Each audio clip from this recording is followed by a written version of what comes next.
relax. You'd better enjoy your last moments as a bachelor.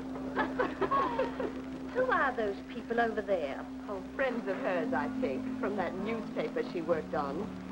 I wish she'd hurry up. I'd like to get the gang back to the newspaper. Well, that's Claire for you, even late at her own wedding. You know, I really hate the lizard.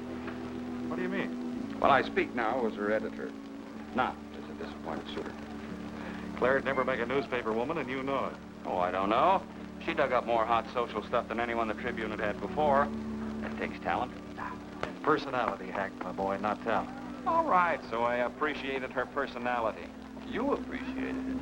I was the one that brought her to your attention when she was only an $18 a week steno from a hick town. Remember? Very touching, Al. You can put that in your memoirs. She's marrying Hanneman now. Listen to the frustrated lovers. You know, if either of you guys had made furnaces instead of small talk, you might be in Hanneman's shoes now. Have one of mine.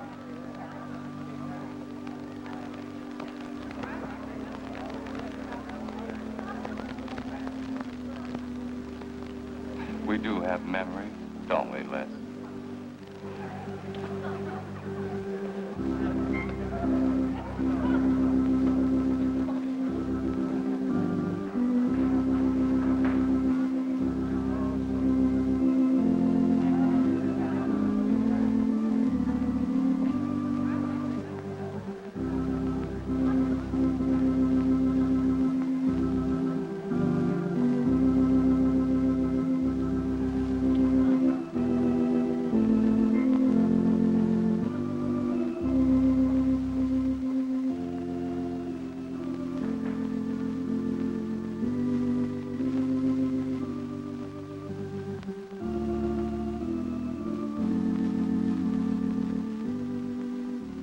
Hanneman, wilt thou have this woman to be thy wedded wife, to live together according to God's ordinance in the holy estate of matrimony?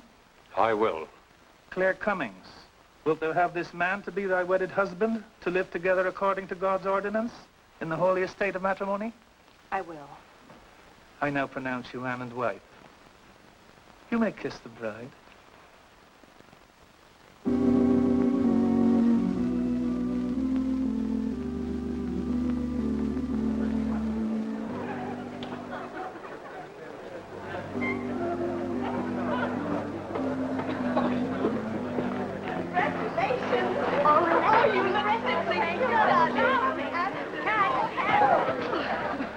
June, don't tell me I'm going to lose another employee. Don't worry, Mr. Doyle. I don't even have a boyfriend. We better go in now and cut the cake. We'll have to hurry, darling, if we expect to catch that plane. I'll be right in. I just want to say my goodbyes to a few of the gang. All right, but hurry. Thank you. Thank you.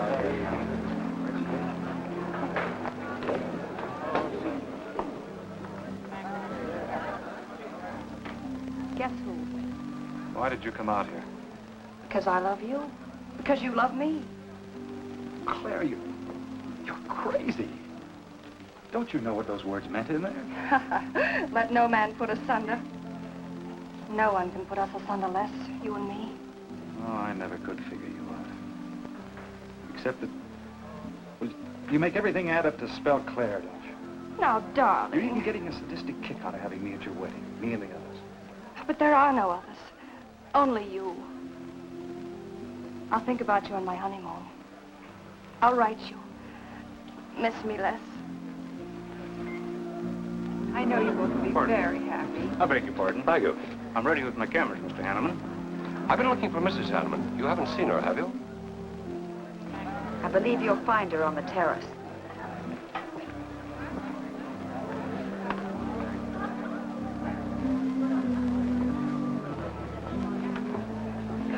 Carl, why aren't you entertaining the guests? I've been waiting for you, my dear. I was detained. On the terrace? Don't you think you were being a little affectionate for a newly married woman? Darling, you're a great big old suspicious bear. That was only Les Burns. And? It was nothing. Just a friendly goodbye kiss. Les did so much to help me with my newspaper career. Why, he's like a brother. You're the only man for me, darling. Ever. They're waiting for us. Shall we cut the cake?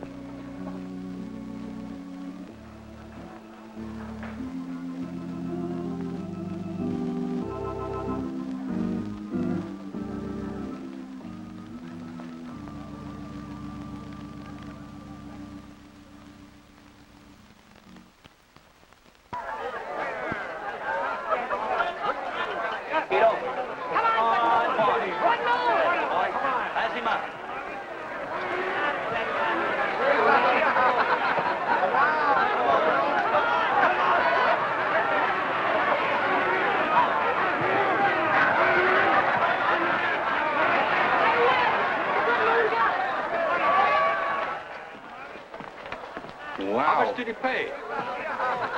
$10.80. $10.80 for two. That's not bad. I win $540. Claire, you mean to say you bet $100 on that horse to win? Of course. In these places, you have to spend money to make money. You see now. I'll put $500 in the second race. High heels. Come on. Wait. That's being foolish. You're only out $100 if I do lose. It isn't the money. It's the principle of the thing. Principle? Carl, I don't understand you. With all you have. I've worked hard for what I have. Oh, I don't mean to be a tightwad. A little bet for fun is all right. But I have too much respect for money to throw it away on horses. Of course you're right. It was foolish of me to bet so much. Forgive me. Of course. Now, excuse me, I want to go cash these in.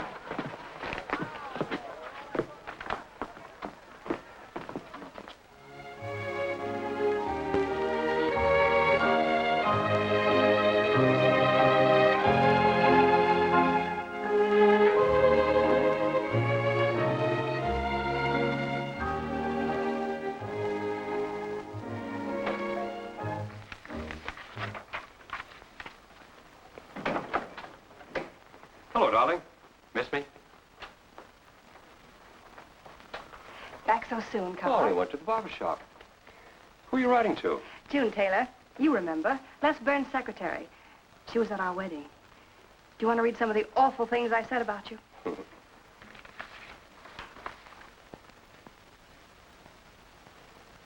It's hard for me to believe that I'm so lucky as to have a woman like you in love with me. It's true, darling. Every word of it. I'm sorry, Claire.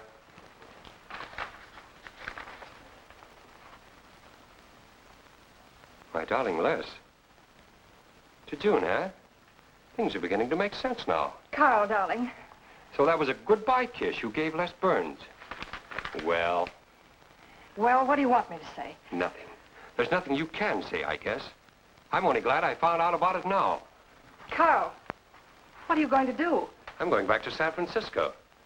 We're through.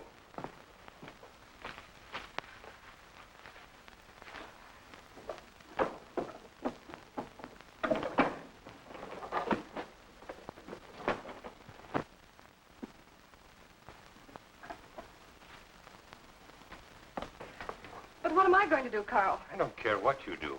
But I have no money. Thanks to your great generosity. That was enough for the week's hotel bill. You've got that money from the racetrack. Live on that. You'll not get another cent from me. Oh, no. I wouldn't be too sure of that. I'm your wife, Carl. There are community property laws in this state. It won't be that easy. It'll be very easy when I show this letter to the judge. And I'm starting divorce proceedings in the morning. Oh, Carl, darling, let's talk this thing over. It's so silly. Get out of my way before I forget myself.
Would you please connect me with a house physician? Hello, Dr. Hastings? This is Mrs. Carl Hanneman, Bungalow 9. Could you please leave a prescription for some sleeping tablets for me at the drugstore? I'll be needing them right away. I'm turning in early. No, that won't be necessary. I'm going out for a bite to eat, and I'll pick them up later. Thank you.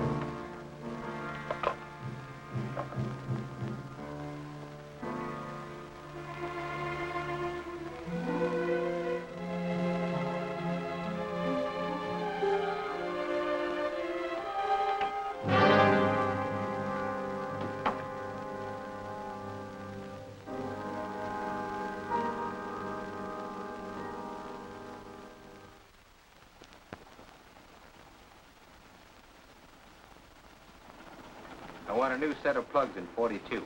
Okay, Blackie.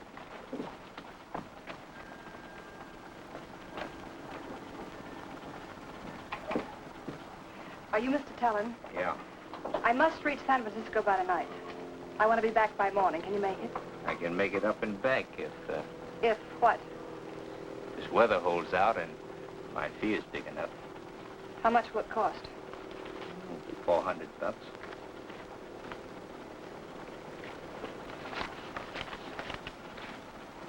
Why 5? I said 4. I know you said 4. I never made this trip. You never saw me. Understand? Sure. Sure, I don't even want to know your name. I'm glad we understand each other. Perfectly. Now, if you wait over there, we'll be ready to leave in a few minutes. Hey, Jack, roll out 41 and let's warm it up. Right.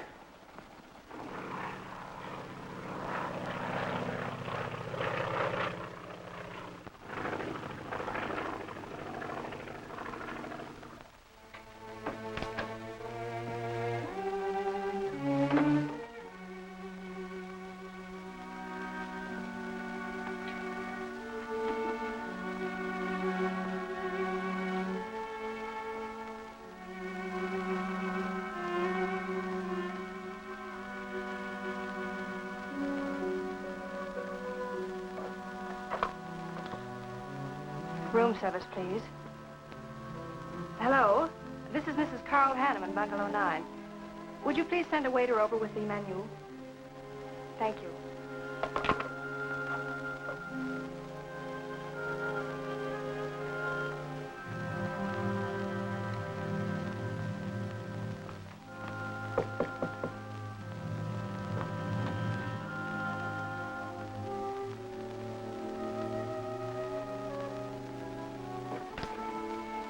Good morning, Mrs. Hanneman. Good morning, Victor. Let me see. I think I'll take some orange juice and toast, coffee.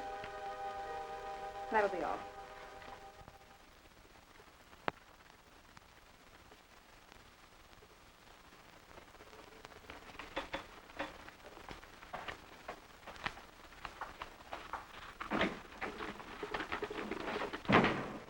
How was the ball game? That was no ball game. It was a track meet. 12-0. This all the mail today? Yes. By the way, I meant to ask you sooner, but I'm going to have a little dinner party tonight for a couple I know. You're invited if you're not doing anything. Well, sure. What's the occasion? They're going to be married soon. They're awfully nice kids. Married. And the trouble will really start. Mr. Burns' office. Long distance calling. It's Mrs. Hanneman. Hello, Claire. Hello, Les. I'm so glad I caught you at the office. How's the honeymoon? It was interrupted. Carl had to go back east yesterday. Business, he said. He wanted me to stay over, wait for him here. But I'm not. I'm coming back to San Francisco tonight. You think that's sensible? Of course not. But I'll see you again. Look, I want you to arrange a plane ticket for me. Reservations are so hard to get at this end, it'll be easy for you. All right, Claire. I'll take care of it tomorrow. Tomorrow won't do. I'm coming home tonight. Okay, I'll wire you back on the time. I know you would help me. Be sure and meet me at the airport. I can hardly wait to see you. Goodbye, Les. Goodbye, Claire. June, get a hold of Hack Doyle. Have him get me a reservation on the 8 o'clock plane out of Los Angeles tonight. It's for Mrs. Hanneman. Are you planning to meet her? Yeah.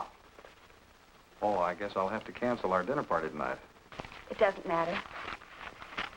Apparently, Claire can get anything she wants out of anybody at any time. Can't she?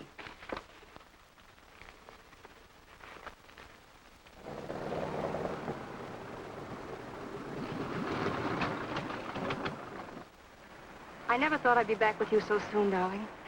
It's wonderful. It's crazy. Then why did you meet me? I don't know. I do. Because you still love me, don't you, Les? I'll get over it. I hope Carl stays in New York for a long, long time. That seems a bit odd. He didn't arrange his business affairs so they wouldn't interfere with his honeymoon. Yes, I thought so, too. You certain you and Hanneman didn't have some trouble? What kind of trouble could we possibly have had? Quarrel of some kind? Perhaps over us? Now, wouldn't that be ridiculous? Getting him some reason to doubt me just so soon after we're married? What do you think you're doing now? You don't feel sorry for Carl, do you? No. No, I don't. But I should. Look, let's forget all about him. For a few days, anyway. Take me home, I'll change, and you can take me out to supper. Claire, I'd rather not go to the house. But I must freshen up, darling. I really must. You want me to be beautiful, don't you? Just for you? You are beautiful. See? There's nobody home.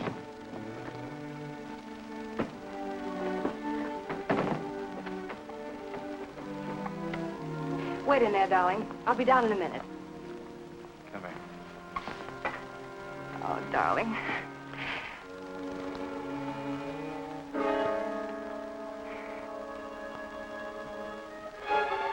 Les, what is it? Stay here.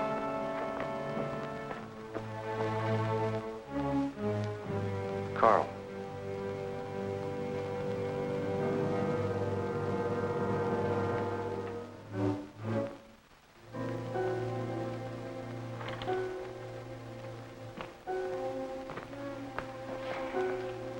Suicide.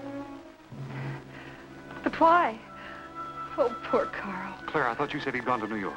That's what he told me. I don't understand it. Why should he do such a terrible thing? You probably know as much about that as anyone. It's going to be one of the first things the police ask you. You can't stay here, darling. I'll take you over to Hack Doyle's. Where's your telephone?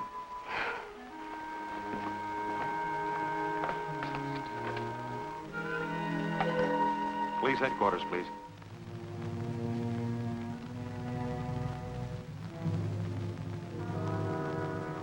I thought of you and Hack right away, Mamie, and brought her over here. I hope you can put her up for tonight. Oh, of course. You can stay as long as you like, Claire. Thank you, Mimi. You're very kind. It's just too incredible. If you'd had any earthly reason. We were so happy. So very happy. And now there's... Oh, Hack, Claire's going to stay with us for a few days. Good. Plenty of room. The police are over there now. Murdoch said he'd stop by here later. Sure it was suicide? Fairly sure. A man in Hanneman's position, a beautiful wife, and all that money? I don't get it. I don't either.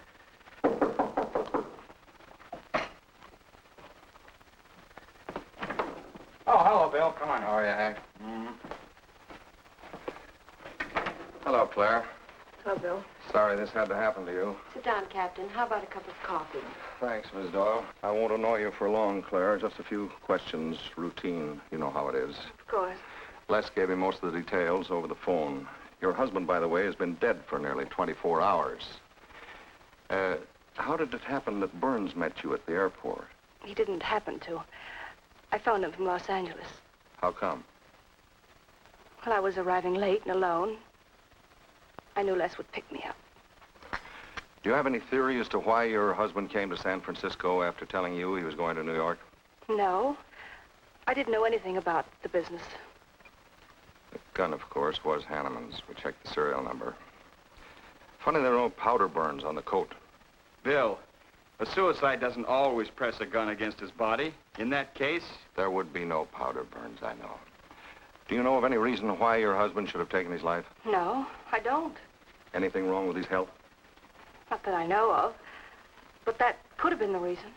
Had you quarreled? Oh, no. No, we never quarreled. Believe me. Throughout every minute of our married life, we were supremely happy. The entire week, huh? Well, that's all for now. I may want to talk with you again later. Where will you be? Right here with us. Thanks. Bill. Yeah? You, found fingerprints on the gun, of course. I mean, Hanneman's prints. Uh-uh. Clean as a whistle.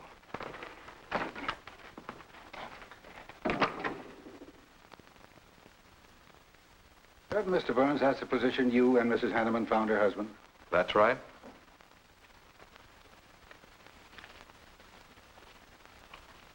One more question, Mr. Burns. Your testimony at the coroner's inquest said you touched nothing. That's true. Then how did you know the man was dead without feeling his pulse or heart? Mr. Chalmers, I've been around enough to know a dead man when I see one, especially after 20-some-odd hours. You assumed that Mr. Hanneman committed suicide. Why? Well, everything points to suicide.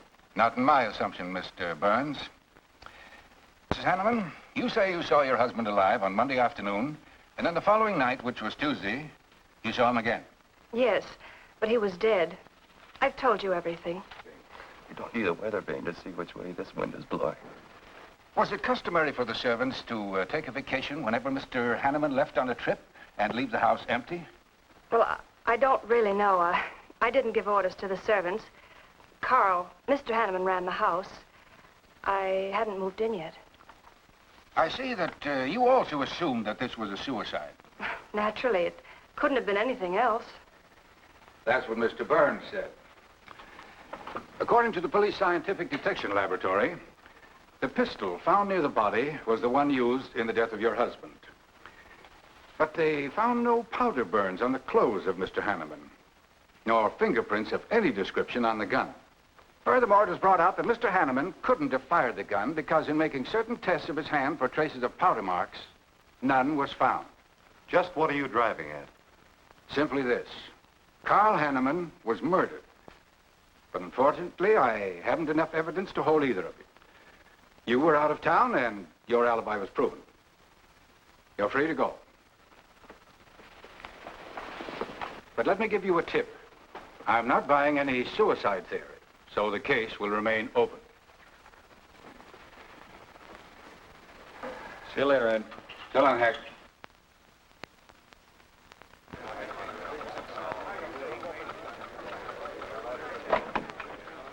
Good morning, Les. Just the guy I want to see. Yeah, about what? Oh, I've been assigned to do the follow-up on the Honeymoon case. Oh, how'd you draw that? Oh, I asked for it. It'll be a dull job because there isn't going to be any follow-up.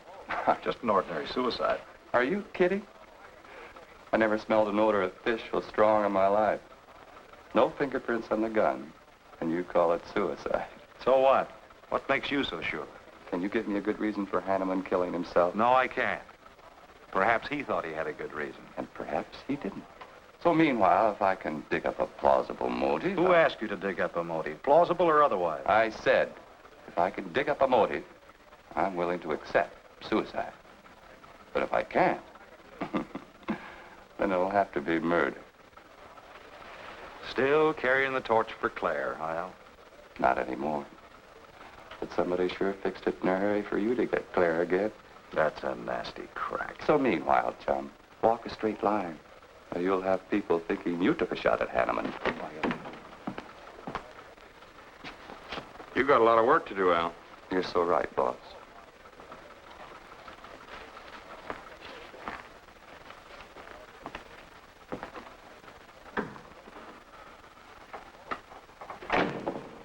Sorry, Hack. How's Claire taking it this morning? I don't know. She's still asleep when I left. Les, I'm worried about this deal. Police aren't buying any suicide theory. Is that why you put Herrick on the story? Maybe. He might dig up a suicide motive. What's your slant? Well, Hanneman killed himself. Nice try, Hack. You're about as subtle as a punch in the nose. You think Hanneman was murdered, don't you? Maybe I'm protecting someone. It's possible. But I'd like to protect someone if it isn't suicide. Like who? Like you. Who had a better reason? Hanneman's death meant that you'd get Claire back and $1 million odd bucks. That makes sense to a lot of imaginative characters around this town. I don't believe it for 1 second. But I still think it's safer to sell the suicide theory if Harry can dig it up.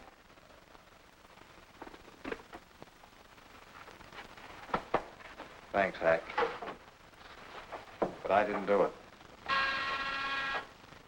Yeah. Vincent's here. Send him in. Well, they're on the job. Hello, Benson. What's on your mind? The DA would like to see you gents in the morning. Says it's important. About 10 o'clock. What's he want us for? Don't you know? Mrs. Hanneman's already got her invitation. See you tomorrow.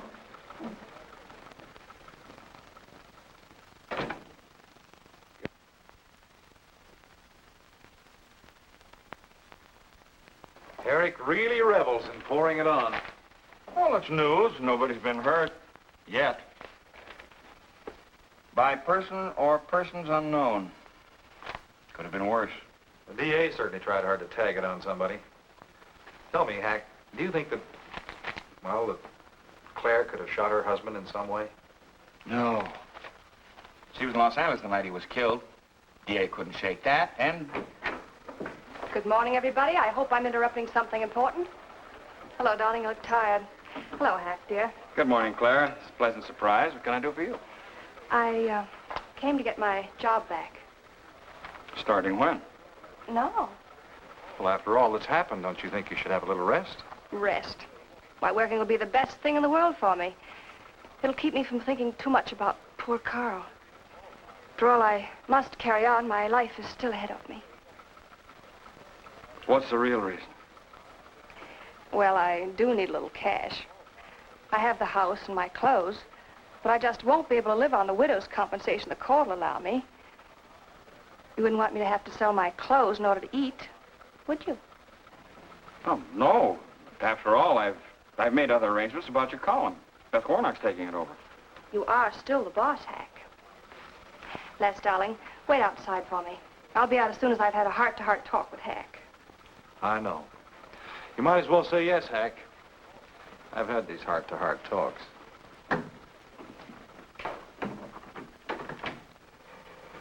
You will let me stay, won't you, Hack?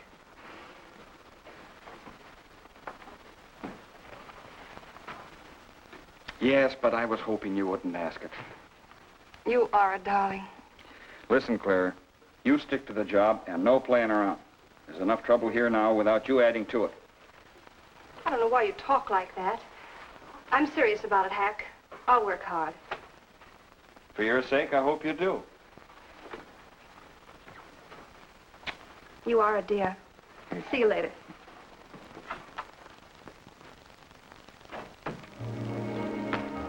Well, see you later, Al. All right. Hopefully you're friends. Yeah, old friends.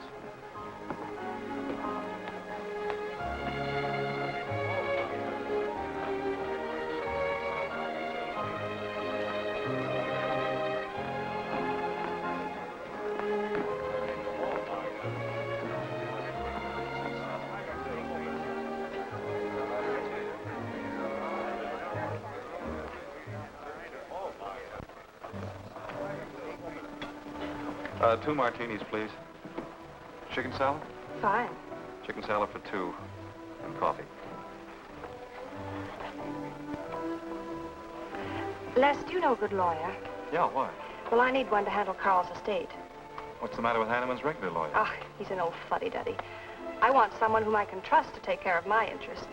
Well, you might try Lawrence Carson. He specializes in probate work. Carson? Good. I'll call him tomorrow.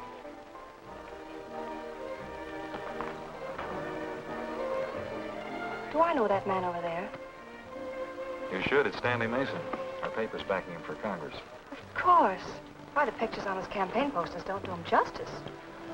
You know, I never could figure that guy. Every time I see him, he's with a different girl. So? Oh, we'll have 4 Manhattans. Make them half French and half Italian vermouth. We'll order later. I'll look after them personally, Mr. Mason. Thank you.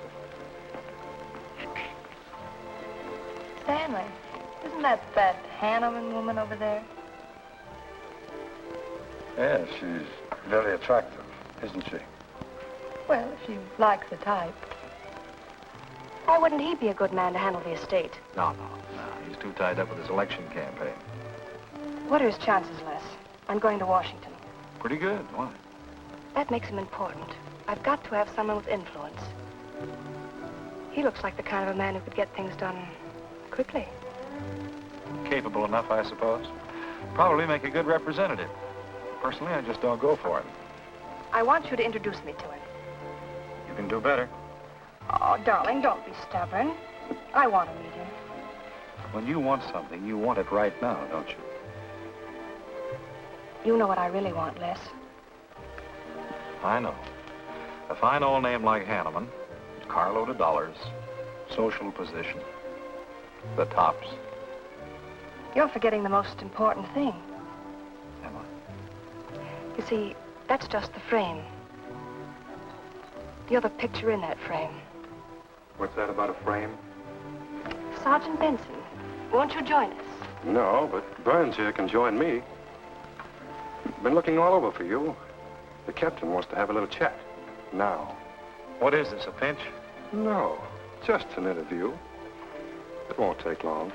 It's too bad you couldn't have found me at 10 o'clock this morning. I was in a dentist's chair.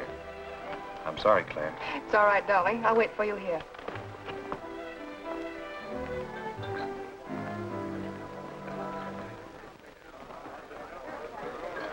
Violet.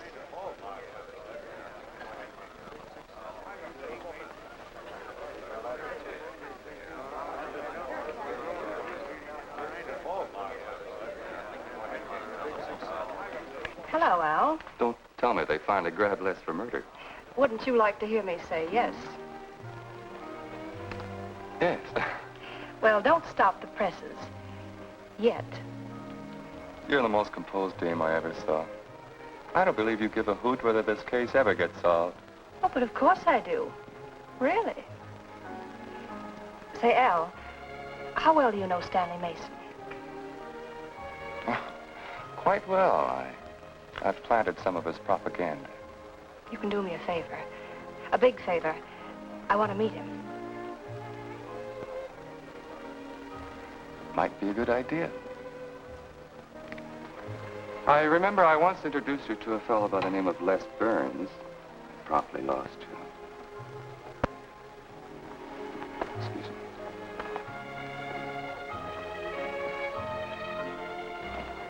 Stan, how are you? Well, hello, Al. Say, I have a young lady over here who'd like to meet you. Just take a minute. Well, all right. Excuse me? Excuse me.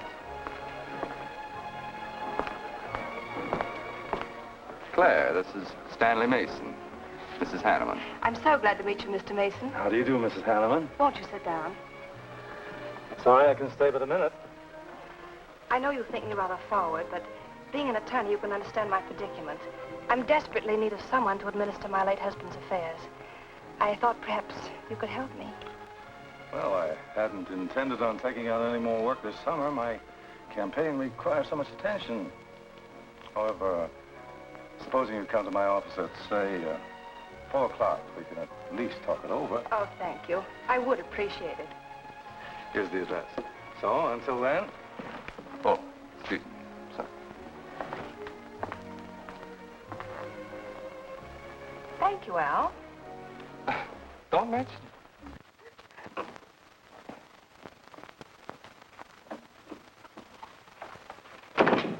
I found him, Cap. Right where I expected. With a grief-stricken widow. Only if she's grief-stricken... Skip it. Les, my boy, have a seat. Last time it was hello, Burns. Today it's Les, my boy. What do you want? You know, I just wanted to chin a bit, will you? Oh? I didn't know I was that interesting. You live out in the Hanneman neighborhood, don't you? No, and you know it. But you go out to that neighborhood quite often, don't you? Yeah, so what? To visit friends. Oh, sure, that's right. There's Hack Doyle and his wife, June Taylor. Say, there's a clever little girl, huh? Your secretary, huh? Since when have you become so interested in my secretary? I thought you were a happily married man. Weren't you out in that neighborhood the night Hanneman was shot? Monday night? No, I wasn't. I played gin rummy with the boys in the press room. Went home to bed about 10 o'clock. He read the testimony, did the checking. Come on, Murdoch, what's on your so-called mind? Funny, we can't find any record of where you were between 10 o'clock and 8 the next morning when you had breakfast at Drake's coffee shop. Nobody saw you around your apartment house. Nothing so strange about that. People in my neighborhood mind their own business. I spent the night sleeping. You got an edgy temper today, Les. Aren't worried about anything, are you? I'm annoyed. Until you and the DA get this thing settled, nobody will get any rest. We may have the answer quicker than you think. The police expect to apprehend the criminal within 24 hours. Shall I quote that? You can write out the gags, Burns. You've been crazy about Claire for a long time, haven't you? That's right. You thought she was going to marry you. Then she married Hanneman. That must have been quite a jolt. I won't deny that either. So you must have been pretty sore at Hanneman for beating your time. All right, I suppose I was. You know, Burns, you've given out with all the motives a man needs for killing another. You don't need motives, Murdoch. You need evidence. Evidence? You just told me that you weren't near the Hanneman home last Monday night. I wasn't. And how do you account for your cigarette case being found on the Hanneman garden, still wet from Monday night's rain? I don't have to account for anything. To throw cold water on your mastermind, I tossed that away right after the wedding. Anything else you want to know? No, that's enough. Next time, be more careful when you talk to the captain. Listen, Mr. Benson, if I've hurt the captain's feelings or yours, arrest me. Then I can sue and you'll be back writing tickets for jaywalkers.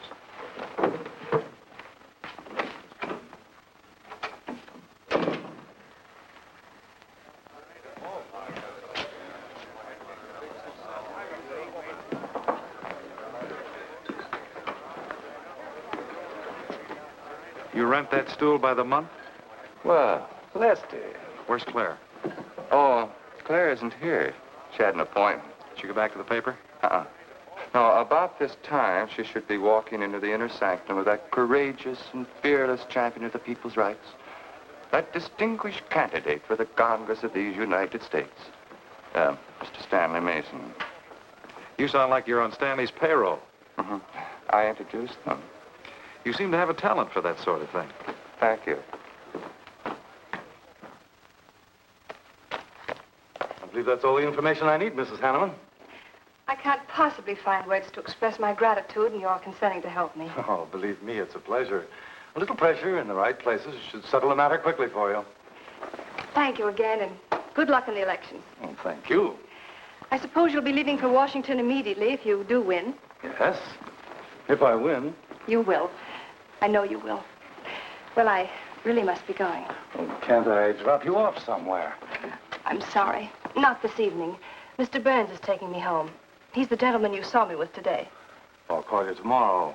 Perhaps we can have dinner and talk some more about your problems. Splendid. Goodbye.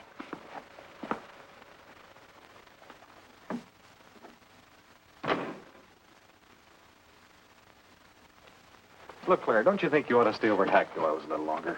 Might be unpleasant. Oh, don't be ridiculous. Come on. Oh, Roberts. Good evening. Good evening, Mrs. Hanneman. We weren't expecting you home. We've made no arrangements for dinner. I've had dinner. Please take my bags to my room, and you and Christine take the evening off. I shan't be needing you. Thank you. Oh, Mrs. Hanneman, I just wish to say on behalf of Christine and myself that we're pleased that you're home, and we'll do everything we can to make you happy. Why, thank you, Roberts.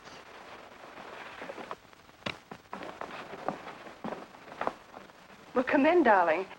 You aren't afraid of Carl's ghost, are you?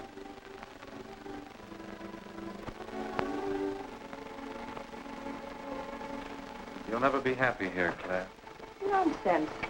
I've done a little refurnishing. Well, that ought to help a little. Les, what did Murdoch want with you? You had an idea I might have paid a visit here Monday night. You didn't, did you? Of course not. It also seems I had a motive to kill Carl. But of course you did. If you were that kind of a person. Murdoch's only fishing. Well, he knows I've been in love with you for a long time. I told him. You told him? Why not? It's true. You want them to keep working on you, so they'll stay away from me. That's it, isn't it? Yeah, that's it. I said I'd stand by. And you have. And I love you the more for it. You know I do love you, don't you, darling? I think you do, Claire. In a peculiar, mixed-up sort of way.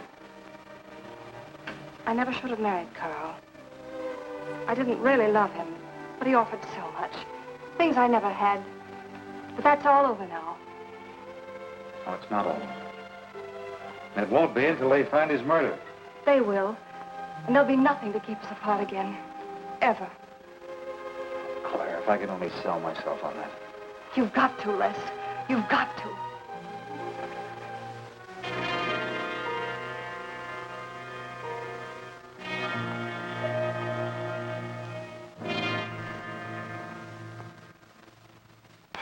So that little tidbit straight from the horse's mouth brings us to the 3-0 mark for today. See you around about this time tomorrow. Les Burns. You're pretty sharp today. That's the best column you've done in 2 weeks. Thanks. You say so, it must be all right. Hi, pal. Hello, Harry. Hear about your girlfriend? They dragged her in this AM. Murdoch and the DA gave her quite a going over. No use charging to the rescue, Les. Stanley Mason already beat you to it. What do they want with her, Al? Well, it seems they had a hunch Claire made a fast round trip into town the night her hubby joined his ancestors. Seems they thought her alibi about being in L.A. the whole time was the bunk. Oh, that's ridiculous. Oh, is it? Well, you'd know more about it than anyone. Jones, put that through, please.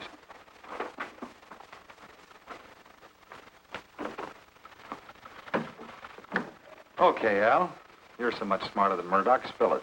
Oh, I'm not saying I'm smarter. But I do know Claire better than he does. And I know you. Meaning what? Claire never lost any interest in you before, during, or after her marriage.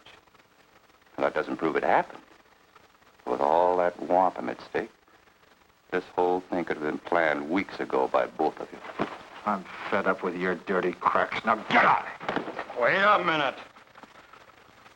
Look, Junior, one of these days I'm going to be too late and you're not going to have any teeth. Mm-hmm. You're so right, boss.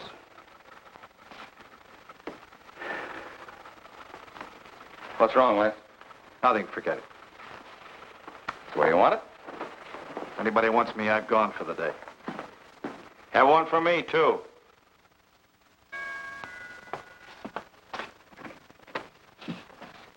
Where's Miss Hanneman? I gotta see her. Is she in? Why, yes, but she's going out. This is important. What's the trouble, Les? Oh, I've been trying to find you all afternoon. You didn't get back to the paper. Where were you? I was with Mr. Mason. We were talking over the estate. Oh. Looks like you got some more talking to do. It's really only business, Les. Come in, but I can only see you for a moment.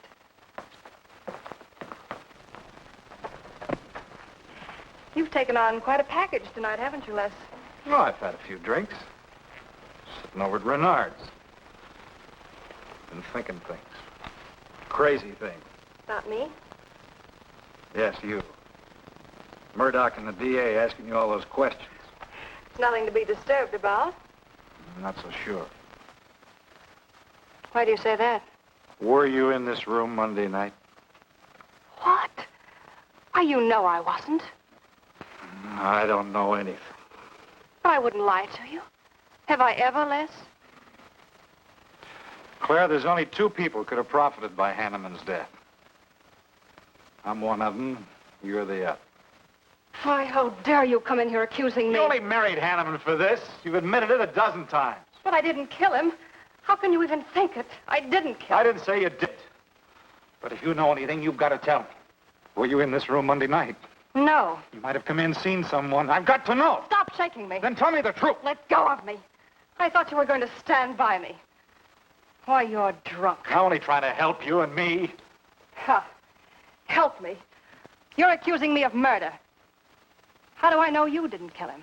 You were in town. Claire. I've as much right to accuse as you have. But I'm not accusing you. Get out of this house. I once said I couldn't figure you out. I can now. You're not a normal woman. You're not warm. You're cold, like ice. Yeah, like ice. Blonde ice. Get out of here.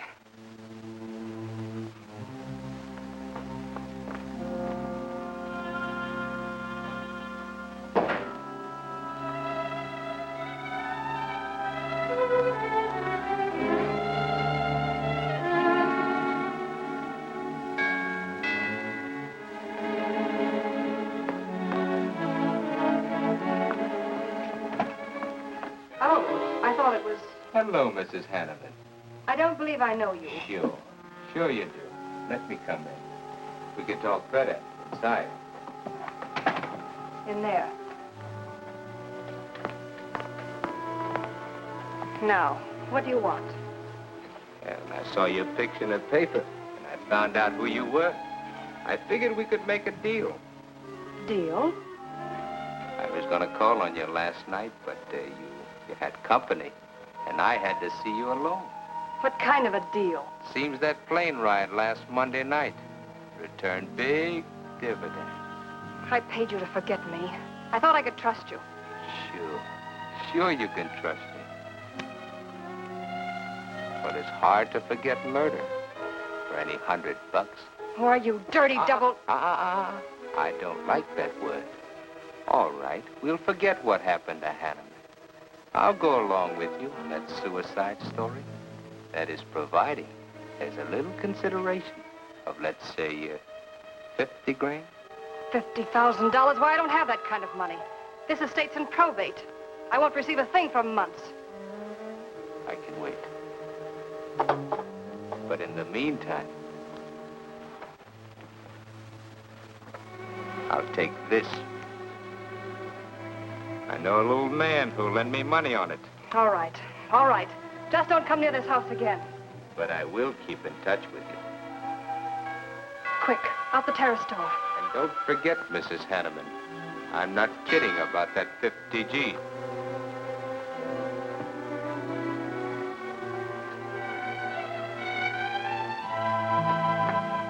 I'll get it, Roberts.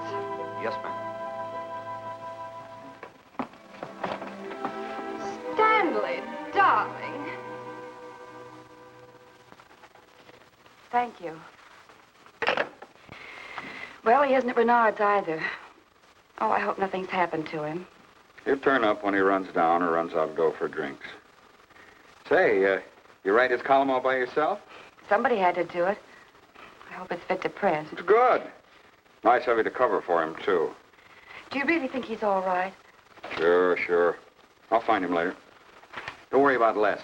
He's probably getting more poison out of his system than he is into it. I hope.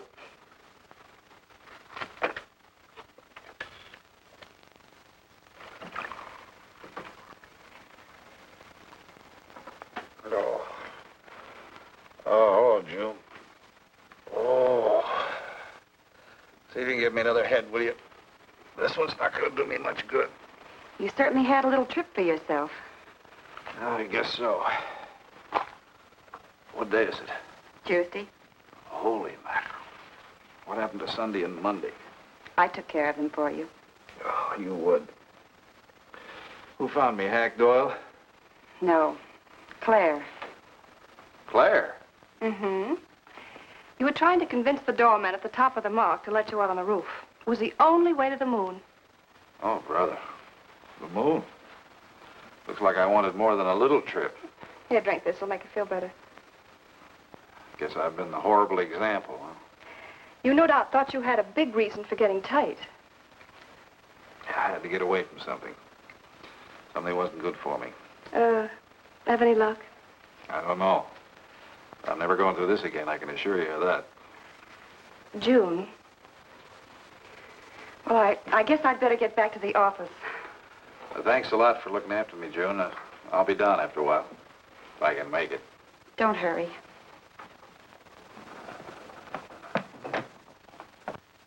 Les, I wonder which hangover you'll recover from first.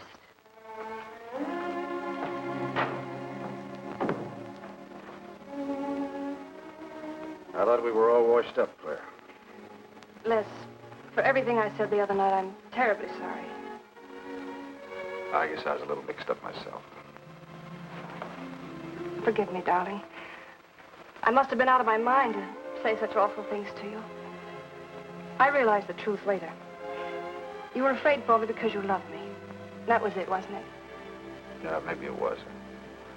I just couldn't believe that. Look, let's forget all about it. We know there's nothing to worry about. There never was. We know that, don't we, Les? Sure, Claire. Sure. Oh, Here's to our new congressman. May your career be long and successful. Thank you, darling. Jeff, but aren't you both a bit early? I only wish I could be as sure of my future in psychiatry as you can be of your future in Washington.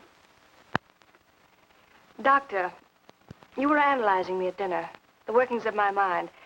Do go on. It's very interesting. I've never been psychoanalyzed before, and your deductions amaze me. Claire, I warn you, if Jeff continues, he'll have you convinced you're batty. Simply because your father ran away with another woman and your mother was relegated to hard work. Stanley doesn't quite believe in the powers of psychoanalysis, Mrs. Hanneman.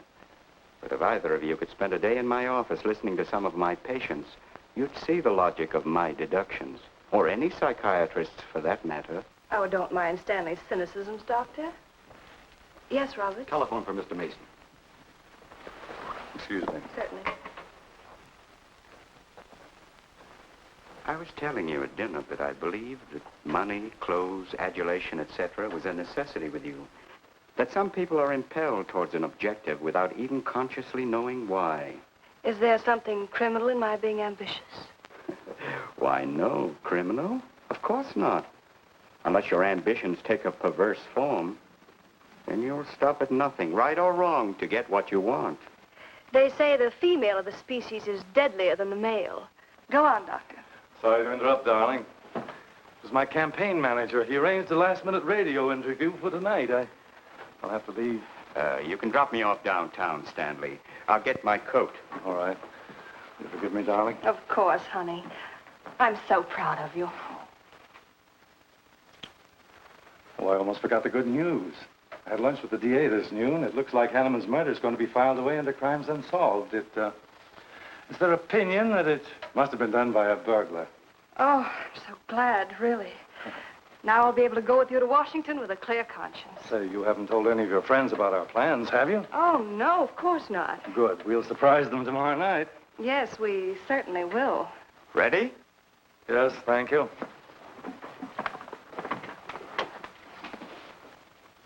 Good night, Clara. Good night. Mrs. Hanneman, please don't take my mental probing too seriously. You're a very charming hostess. So don't worry. I never worry. Good night. Good night.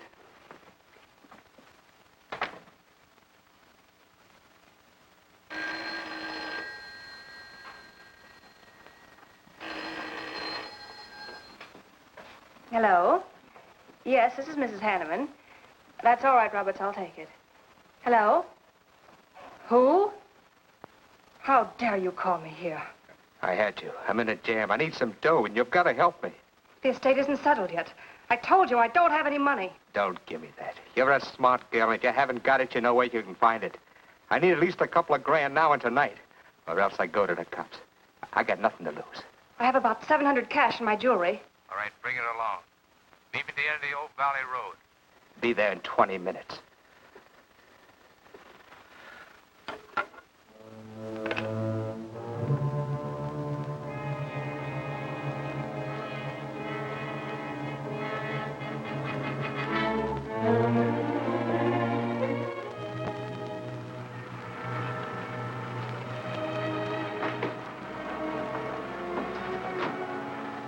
Did anybody follow you? No, Then stop being nervous. I'm not nervous. You are. All right, give me this stuff and let's see if I can use it. These look all right. I got into the bookies for a couple of grand. They're bad little men. And I've been stalling. Tonight they told me, pay off or else. They wouldn't kill you for $2,000. They'd kill for a lot less. That's why I had to put the bite on you. Thanks, Mrs. Hanneman. I wouldn't double-cross anybody. Not unless I had to. I wouldn't double-cross anybody either, Blackie. Unless I had to.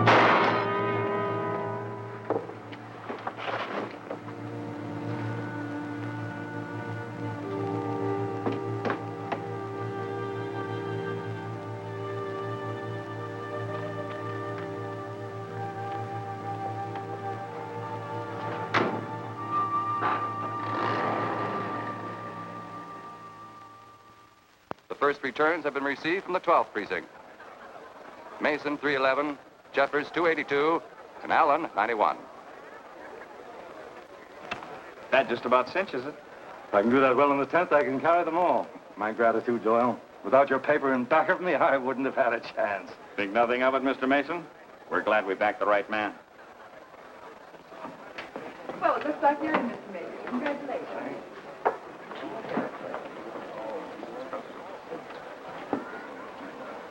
Seen Les and Claire yet tonight? No, I guess she's waiting to make her grand entrance. It's about 100 times you've asked for them, Hack. What gives? Nothing?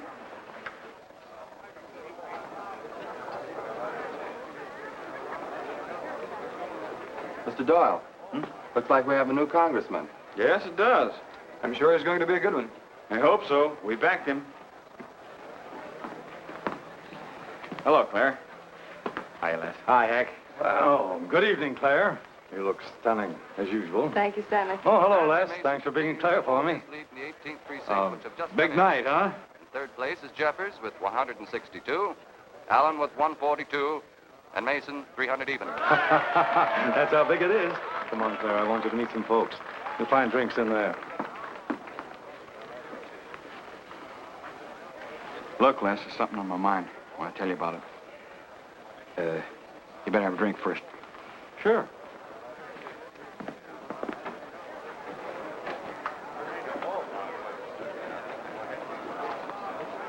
Hi, folks. How's the brawl? Well, at least the liquor's good. Well, Junie, aren't you a pretty thing tonight? Well, it's about time you noticed me. The trouble with you men is you always have ink in your eyes down at the office. Have a fresh one? No, thank you. This will do. Les. I'll talk to you for a minute. Excuse us. What gives? Did you come with Claire tonight? No, I came with my Aunt Martha from Penobscot. No, I'm serious. You saw her come in with me. You better get her out of your system, but right now. What are you talking about? Things are fine with us now. She couldn't be sweeter. You should have seen her earlier, helping me get things ready for that little party up at my place tonight. How about a speech, Mr. Mason? We haven't had one. Come on, Stanley. Yeah, give us a speech. That's all I need. Now, wait a minute. Speech, all right. If you want a speech, you shall have it. Ladies and gentlemen, I want to introduce to you a very lovely young woman, better known to you as Claire Cummings. I am happy to announce that she's bestowed upon me the great honor of consenting to become my wife.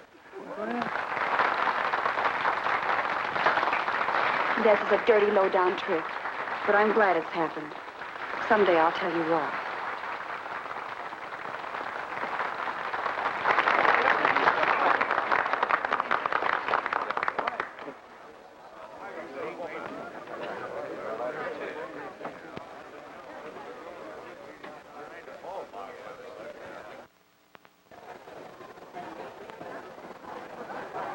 All the Thank you, best in the world, my dear. That was quite a speech you made, Stanley. Surprised, Jeffrey?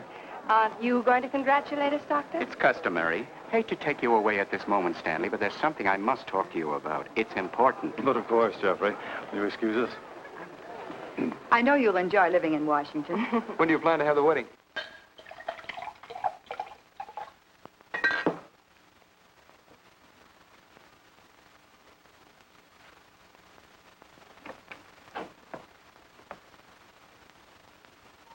Don't look at me like that, darling.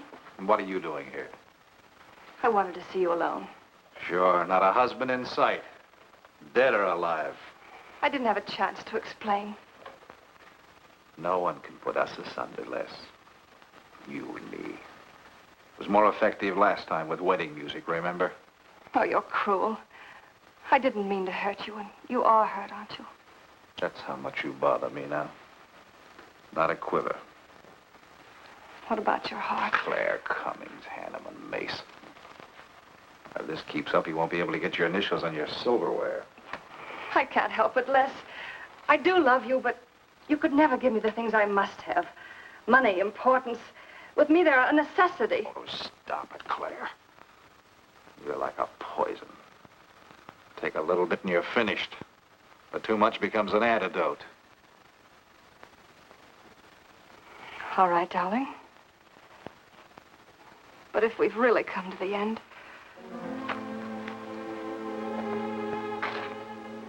Stanley. Do you mind, Burns? I'd like to say something to my fiancée alone. Not at all, Mr. Mason. Not at all. Go right ahead.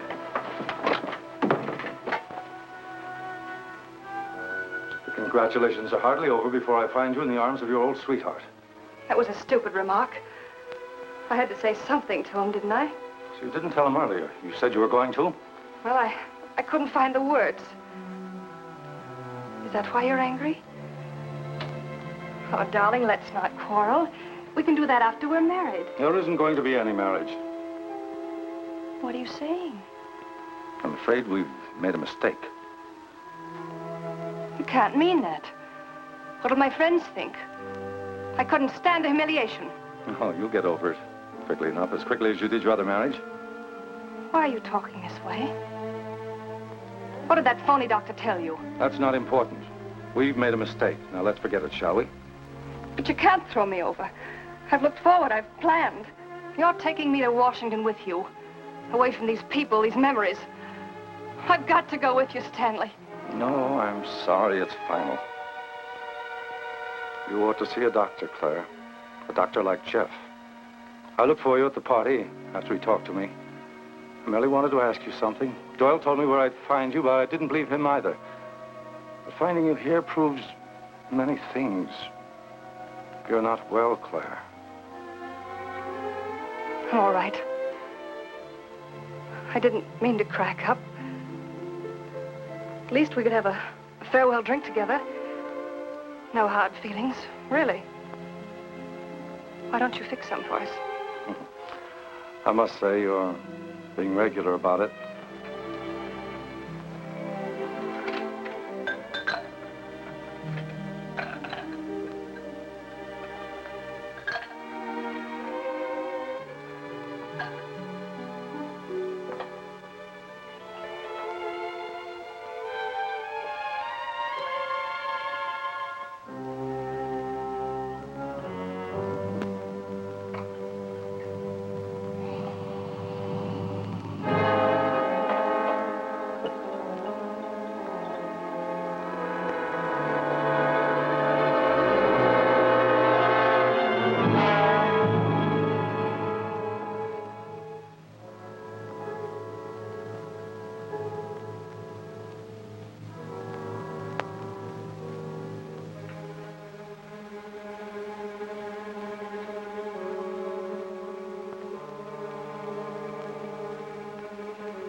Claire! What have you done? I did nothing. You killed him, Les. I killed him? Don't you remember? You came in just a few minutes ago. You saw us talking. You looked funny. Crazy. You said you were going to kill Stanley because he stole me from you. So you picked up the knife and you stabbed him. You're out of your mind. No, I'm not. You're insane. No. No, I saw you do it. You dropped the knife and you ran out the door. I tried to stop you. Came in just a few minutes later. Right now. You murdering little idiot. Let's don't. Mason, you won. Alan just conceded the election. You're going to... You're going to go. You made it on its minute right there.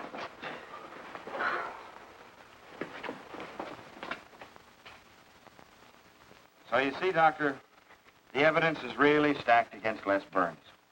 I and the others feel that he's absolutely innocent. Now, I asked you down here to see if there wasn't something you could do to help us prove Les is innocent and Claire's guilt. Because just as sure as my name is Hack Doyle, she's framed him. I agree with you 100%. I am positive that Mrs. Hanneman killed Stanley. But because of her testimony and finding the knife in Les's hand when you arrived at the scene, the police could come to only one conclusion. Surely there's something you can do to help him. He's innocent. I know he is. Look, you were once connected with a big city police department. Then you must have run across cases of this sort. I know now that Claire Cummings is a nut if I ever saw one. Yes, you're right, Mr. Herrick. I'll at least have a try at it. I'm just as interested in finding Stanley's murderer as you are in proving Mr. Burns's innocence. Now, I have a plan that might break her down.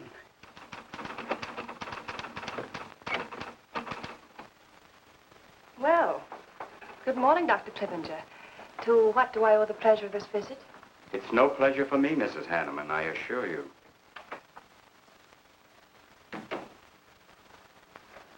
I just came to ask one question. Why did you kill Stanley Mason? What? How ridiculous you are, Doctor. Am I? You see, I had a talk with Stanley last night concerning your betrothal and advised him against it.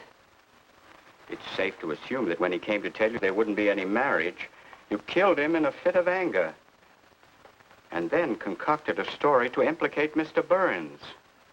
It's the most absurd accusation I ever heard. You seem to forget that Les Burns' fingerprints were found on the knife and that he was seen standing with it in his hand. The police have all the facts, Doctor. Not all of them. All they need to convict Les Burns. Do you mind if I finish my column? No. Why, no.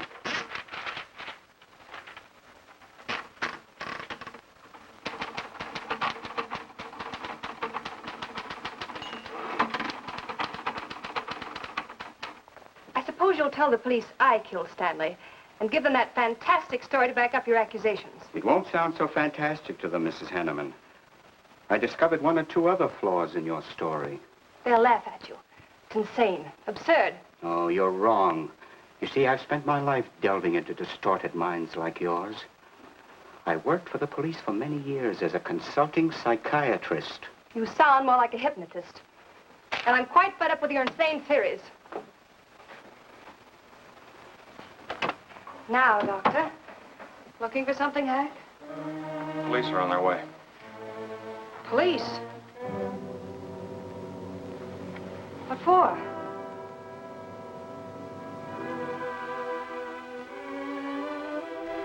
Oh. I see the three of you dreamed this one up. Well, as long as you're going to have me arrested, you might as well read my last column. Go ahead, read it, Hack. Read it out loud. I killed Stanley Mason. I killed Carl Hanneman. I killed Blackie Talon. You didn't know about Blackie, did you? You hid that story on page 5. Unsolved robbery and slaying. I killed Stanley Mason because he no longer wanted to marry me. Stanley Mason was the top of the ladder for me. The top rung. I had money. And now I was going to have position. He was taking me to Washington with him. I could leave then without making the police suspicious. Clever of me, wasn't it? Why did you frame Les Burns? Why? Because he caught me with blood on my hands. Because at last even he had discarded me. I never loved any of them. You, Al, Hanneman, Mason. But Les, I wanted to hang on to him. He was of no use to me, but I couldn't let him go. Maybe I did love him. Hello. Miss Cummings? No, she's off. I'm glad you confessed, because you never could have gotten away with it much longer. I would have, but to you, Dr. Clippinger. You with your slimy scientific snooping. As soon as you came in, I realized it was you who turned Stanley Mason against me. You sent him to his death just as much as I. Sit down, Claire. Why, but for you, I'd have everything I ever wanted in life. I hated you, because you were the first man who ever saw inside my mind. And I'm gonna kill you. Let go of my arm!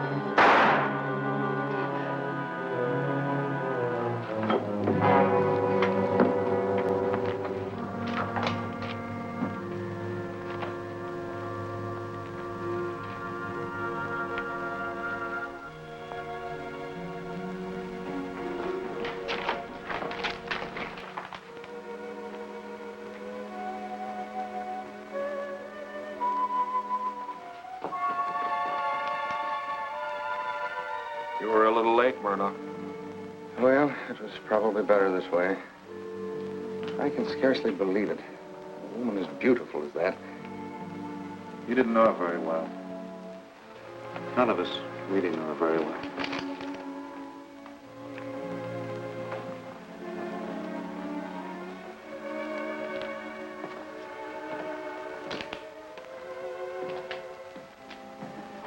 She wasn't even a good newspaper woman.